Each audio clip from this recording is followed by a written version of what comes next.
Bersyukur kepada Allah dengan ucapan Alhamdulillahirabbil alamin, yang mana kita semua masih dilimpahkan beberapa nikmat, diantaranya yaitu nikmat Islam, nikmat iman, nikmat sehat, nikmat sempat, sehingga kita semua bisa berwajah atau bertatap muka di tempat yang insyaallah penuh dengan berkah ini. Besar berharapan mudah-mudahan kita semua tetap berada di dalam taufik dan hidayahnya Allah. Amin, amin, Allahumma amin. Bersalawat kepada baginda Nabi dengan ucapan Allahumma shalli ala Muhammad wa ala ali sayyidina Muhammad. Besar harapan mudah-mudahan kita semua mendapatkan syafaatnya baginda Nabi di dunia, terlebih-lebih kelak di hari kiamat. Hari kiamat adalah hari pembalasan, di mana diterangkan di dalam Al-Quran surat Yasin kalau nggak salah ayat yang ke-65, al-yawma nahtimu ala afwahihim wa tukallimuna aydihim wa tashhadu arjuluhum bima kanu yaksibun. Hari kiamat adalah hari di mana pada kala itu mulut-mulut kita dikunci, tangan-tangan kita yang berbicara, kaki-kaki kita yang menyaksikan dengan apa semua yang kita kerjakan dan kita lakukan di dunia. Juga di Quran diterangkan al-yawma la yanfa'u malun wala banun, yaitu hari di mana pada saat itu tiada guna, tiada bermanfaat anak dan harta kita. Bapak Ibu yang saya hormati, di dalam mengaji kitab Fathul Mu'in yang saya terangkan pada waktu awal, yaitu menerangkan tentang syarat-syaratnya sholat. Syarat sholat adalah pekerjaan yang harus dilakukan karena itu menentukan akan kesahan sholat. Cuman Bapak Ibu, syarat itu ada di luar sholat. Sesuatu yang dikerjakan, yang wajib dikerjakan cuman ada di luar sholat. Beda sama rukun. Kalau rukun, sesuatu yang wajib kita kerjakan namun rukun itu ada di dalam sholat. Syarat sholat diantaranya wudhu. Wudhu Bapak Ibu juga ada syarat-syaratnya juga. Di antaranya yaitu harus air yang mutlak. Air mutlak yang bisa dipakai berwudhu yaitu diantaranya ada 7. Air hujan 1, 2 air laut. Cuman di air laut ini ada yang diantara imam yang 4 itu ada yang tidak memperbolehkan. Cuman Imam Syafi'i, madhab yang kita anut itu memperbolehkan. Dalilnya Nabi bersabda air laut dan bangkainya air laut atau ikannya yang mati di laut itu halal dikonsumsi. Nomor 3 yaitu air sungai, nomor 4 air sumur, nomor 5 yaitu air sumber, 6 air es, 7 yaitu air embun. Hukum berwudu itu ada 4 yang dibebankan kepada kita selaku umat Islam. 1 wajib, sunnah, makruh, haram. Kapan itu yang wajib?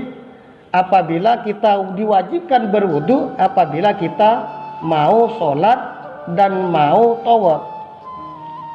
Ada yang disunahkan berwudu. Apa itu? Apabila kita memperbarui wudu. Seperti kita lagi sholat maghrib nunggu isya masih punya wudu, kita berwudu lagi, tajiddul wudu, memperbarui wudu. Cuman di situ niatnya ada yang bilang itu niatnya bukan lirufil hadas, bukan untuk mengangkat hadas dalam wudunya itu. Tajiddul wudu niatnya itu memperbarui wudu.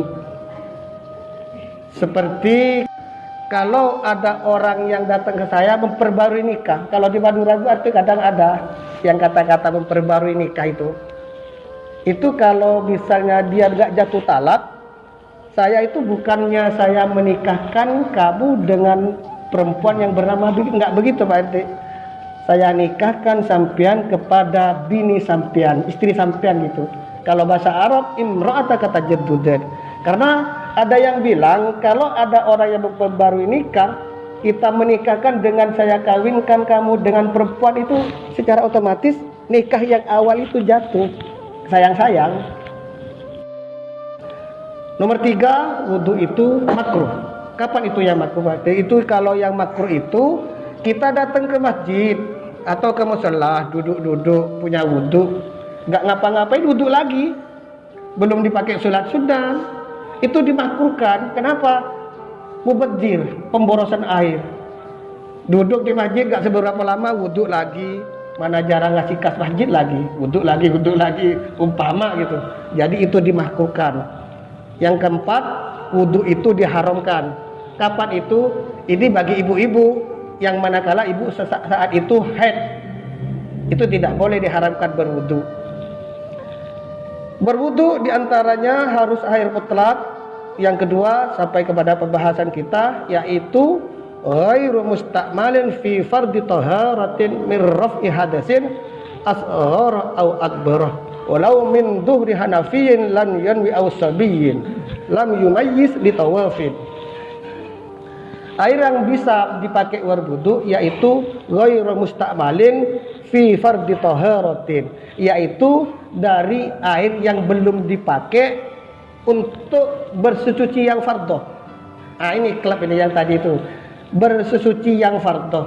Suatu contoh, air yang belum dipakai berwudu, cuman wudunya tadi itu untuk mengangkat hadas, itu nggak boleh dipakai. Cuman kalau misalnya air lagi nggak ada, Pak RT berwudu, cuman itu tajdidul wudu yang saya bilang tadi, memperbarui wudu, mati lampu, air cuman seember, itu sisa Pak RT yang yang berwudunya bukan mengangkat hadas, yang cuma memperbarui, saya pakai lagi itu.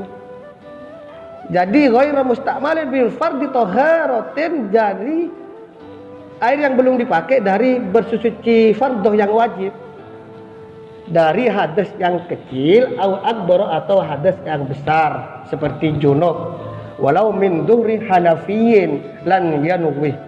Juga tidak boleh memakai bekas wuduknya orang-orang yang bermadhab Hanafi, lan yanwi, yang tidak pakai niat.